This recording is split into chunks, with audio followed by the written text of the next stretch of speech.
बात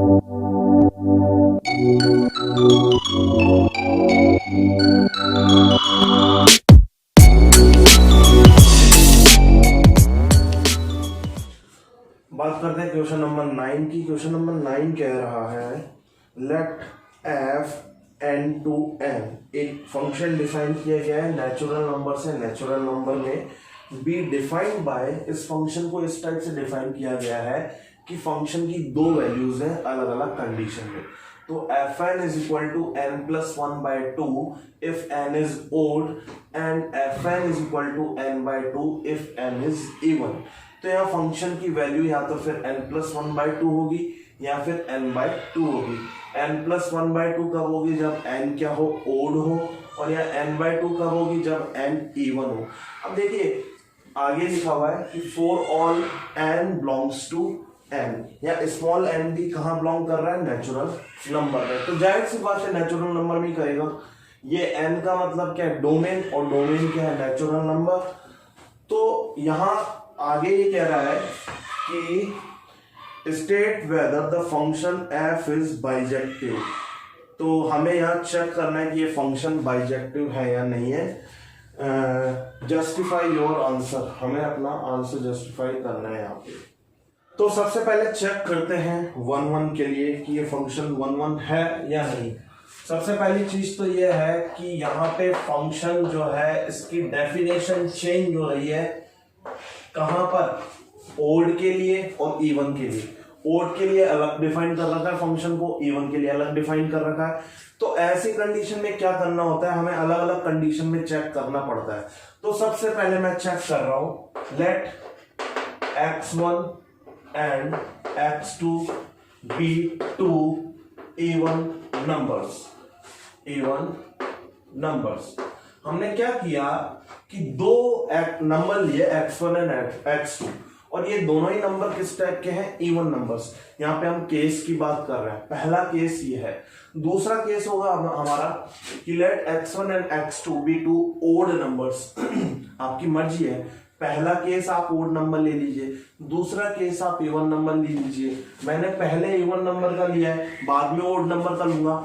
और जो थर्ड केस होगा वो ये होगा कि एक नंबर को हम क्या लेंगे? x1 को इवन और एक को क्या लेंगे? ओड। तो एक को इवन लेंगे, एक को ओड लेंगे। अब आपके दिमाग में आ रहा होगा सर तीन ही केस थोड़ी ना होंगे, यहाँ चौथा केस भी होगा क्या? पहला केस तो हो गया इवन, दोनों ही इवन होंगे x1 x2। दूसरा केस हो गया हमारा ओड, दोनों ही ओड होंगे। तीसरा हो गया हमारा इवन एंड ओड। तो चौथा ये भी तो हो सकता है ओड एंड इवन, यानी पहला ओड और दूसरा इवन। तो आप चाहे इवन और एंड ओड ले लीजिए या फिर ओड एंड इवन ले लीजिए, रिजल्ट एक ही आना है।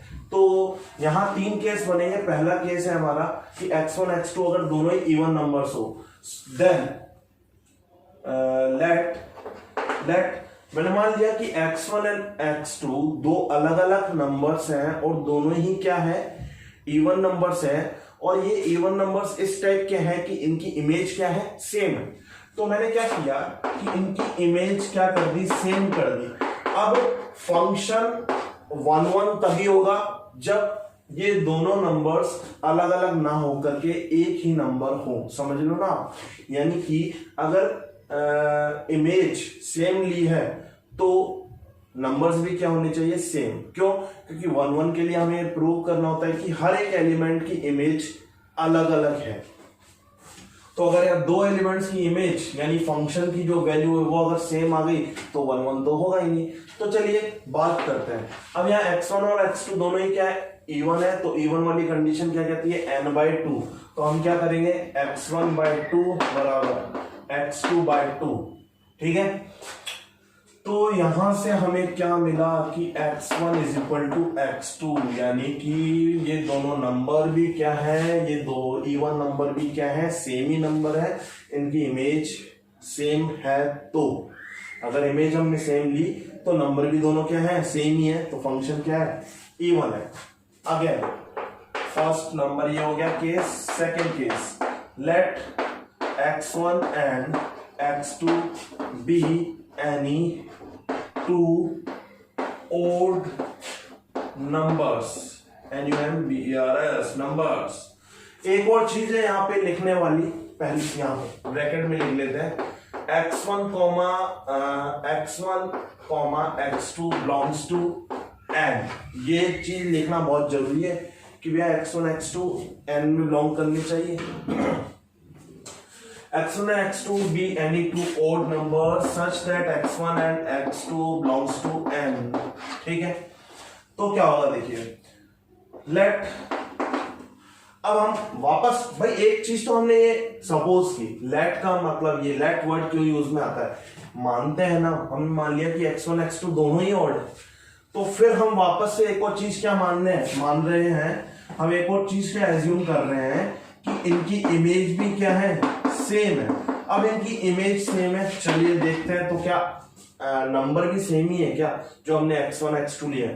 तो देखिए fx1 is equal to fx2। अब x1 x2 क्या है, ओड नंबर, तो ओड नंबर के करस्पॉन्डिंग फंक्शन की वैल्यू है n+1/2, तो fx1 बराबर क्या होगा, x1 + 1/2, x1 + 1/2 is equal to x2 + 1/2।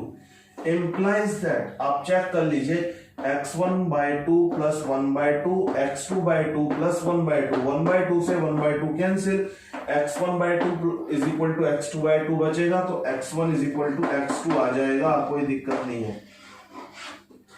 So that यहां पर भी फंक्शन अभी तक तो 1 1 ही है भाई, अभी हमने पूरे केस चेक नहीं किए। अब लास्ट केस ये रहता है कि let third number, case number third, let x1 is a1 and x2 is odd। ठीक है ना, x1 क्या ले लिया हमने, a1, और x2 क्या ले लिया, odd। Let fx1 is equal to fx2। हमने इनकी इमेज सेम ले ली, तो क्या देखते हैं हम, एलिमेंट भी सेम आते हैं क्या, तो देखिए implies that, this implies that fx1 की वैल्यू क्या है, ये देखिए x1 क्या लिया, e1 के करस्पॉन्डिंग आ जाएगा x1/2 is equal to fx2, x2 क्या है हमारा, ओड, x2 ओड है तो ओड की करस्पॉन्डिंग x2 + 1/2 implies that 2 से 2 कैंसिल हो गया, तो x1 is equal to x2 + 1। तो यहां देखिए ये x1 implies that हम यहां लिख देंगे x1 is not equal to x2, ये आ गया। so that here we can say that image of any two, या ये कह सकते हैं image of two different elements of codomain have is same। image of two different elements of, या देखिए elements अलग अलग आ गए, x1 की वैल्यू क्या है, x2 + 1 है ना, यानी x2 में जब हम ऐड करेंगे 1 तो हमें क्या मिलेगा, x1।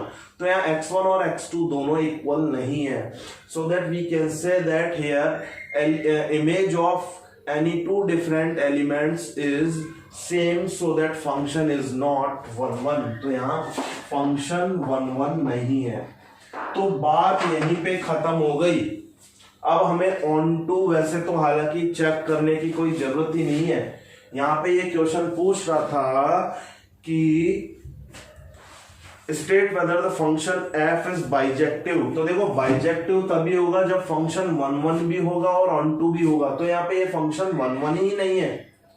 बात अगर ऑन टू की अगर हम आगे करें तो वो तब करते हैं जब हम 1 1 यहाँ हो जाता प्रूव, बट ये फंक्शन 1 1 ही नहीं है, तो बाइजेक्टिव तो डेफिनेटली नहीं है। तो हम यहां लिख सकते हैं so that function f is not bijective. फिर भी हमें चेक करना है एक बार कि चलो देख लेते हैं कि ऑन टू है या नहीं है, तो चलिए देख लेते हैं ऑन टू के लिए। ऑन टू के लिए हम इसे चेक करते हैं ये ऑन टू है या नहीं। उससे पहले आप वीडियो को पॉज कर सकते हैं नोट करने के लिए। तो देखिए ऑन टू के लिए क्या करना पड़ेगा, अब हमें थोड़ा सा यहाँ पे क्या करना पड़ेगा, फील करना पड़ेगा। देखिए ऑन टू की बात कर रहे हैं ना, ऑन टू के लिए क्या होना चाहिए कि कोडोमेन का कोई भी एलिमेंट खाली नहीं रहना चाहिए, सारे एलिमेंट्स भरे हुए होने चाहिए। मेरे कहने का मतलब ये है कि कोडोमेन में जितने भी एलिमेंट्स हैं उनकी प्री इमेज होनी चाहिए डोमेन में। तो ये बना दिया हमने डोमेन। डोमेन यहाँ पर है हमारा नेचुरल नंबर, और ये बना दिया हमने कोडोमेन। कोडोमेन भी है हमारा नेचुरल नंबर, और नेचुरल नंबर आपको पता है 1 से स्टार्ट होता है और कहाँ तक जाता है, इन्फिनिटी तक। बट यहाँ पे मैंने 6 तक ले लिया समझने के लिए, यहाँ पर भी ले लिया 1 2 3 4 5 6। तो देखिए, जब x की वैल्यू हम 1 पुट करेंगे, अब 1 क्या है, इवन नंबर या ओड नंबर, आपको पता है ओड नंबर है, और जब ओड नंबर है तो हमें फॉर्मूला अप्लाई करना है m+1/2, यानी कि यहाँ पे f1 की वैल्यू मैं निकालूंगा तो क्या होगा 1+1/2 यानी कि 1। तो 1 की जो इमेज आ रही है वो आ रही है 1। जब हम x की वैल्यू 2 पुट करेंगे तो f2, अच्छा 2 क्या है, इवन नंबर, इवन नंबर के लिए क्या होगा 2/2 हो जाएगा बराबर 1। तो 2 की जो इमेज आ रही है वो भी क्या आ रही है 1।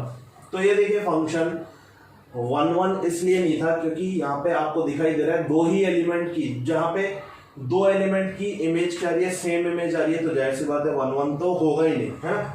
अब बात करते हैं x = 3 की। तो 3 का देखिए f3 निकालेंगे, आपको पता है ये जो 3 है ये ओड नंबर है, और ओड नंबर के लिए ये वाली कंडीशन अप्लाई हो रही है। तो f3 n की जगह 3 पुट करेंगे तो 3 + 1/2 = 4/2 यानी 2, यानी 3 की जो इमेज मिल रही है वो मिल रही है हमें 2। x = 4 पुट किया तो f4 क्या है हमारा इवन नंबर, तो x = 4 पुट किया तो f4 यानी n की जगह 4 पुट करेंगे तो 4/2 मीन्स 2। तो यहाँ 4 की इमेज भी क्या मिलेगी 2, ऐसे 5 की इमेज 3 मिलेगी, 6 की भी 3। यानी जो कॉन्जिक्यूटिव जो 2 नंबर्स हैं, even and odd and even numbers हैं, जो कॉन्जिक्यूटिव नंबर्स हैं, इनकी इमेज क्या मिल रही है हमें, सेम इमेज मिल रही है। आगे हम जैसे बढ़ते जाएंगे इमेज मिलती जाएगी। तो आप नेचुरल नंबर में इनफाइनाइट तक चले जाइए, कोई दिक्कत नहीं है। यहाँ पे जो कोडोमेन है ना, इनके एलिमेंट्स की एक प्री इमेज एग्जिस्ट कर रही है डोमेन में, इसलिए ये फंक्शन क्या है, ऑन टू है। अभी बात पूछ रहा था बाइजेक्टिव है या नहीं है, तो बाइजेक्टिव तो नहीं है क्योंकि ये फंक्शन 1 1 नहीं है, बट ऑन टू है ना। तो ऑन टू कैसे प्रूफ करेंगे आप, हालांकि ये वेन डायग्राम से हमें पता तो चल रहा है, और हम इसे यहाँ पे ये भी लिख सकते हैं कि for all y belongs to n, यानी कि codomain for all y belongs to n there exists x belongs to n, यानी कि ये हो गया हमारा domain such that y = fx, यानी कि यहाँ पे ये है, बस इतना सा लिख दिया तो भी ठीक है, बट इसको आप और थोड़ा अच्छे से लिखना चाहते हो तो थ्योरेटिकली भी ये लिख सकते हो क्या, कि all elements of codomain of f have two consecutive images in its domain so that function is onto। एक और तरीके से प्रूव कर सकते हैं। देखिए मैथमेटिक्स में वही है, सोचने का तरीका है, हम किस तरह से सोच रहे हैं।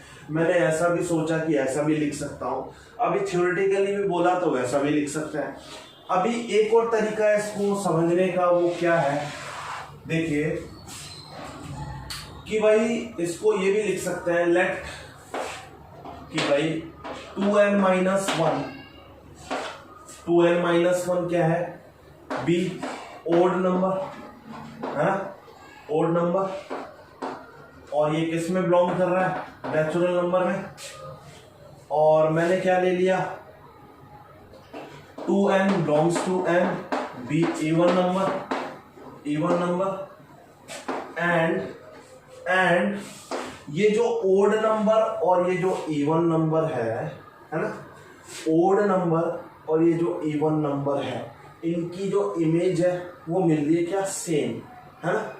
तो हम ये क्या कह सकते हैं कि भाई इनकी अगर इमेज सेम मिल रही है और आगे जाकर के हम बात करें कि भाई कोडोमेन के सारे एलिमेंट्स की एक प्री इमेज एग्जिस्ट कर रही है डोमेन में, तो हम ये कह देंगे कि हाँ बिल्कुल ये फंक्शन ऑन टू फंक्शन है। तो स्टूडेंट्स ये हो गया हमारा क्वेश्चन नंबर 9। नेक्स्ट लेक्चर में हम बात करेंगे क्वेश्चन नंबर 10 की।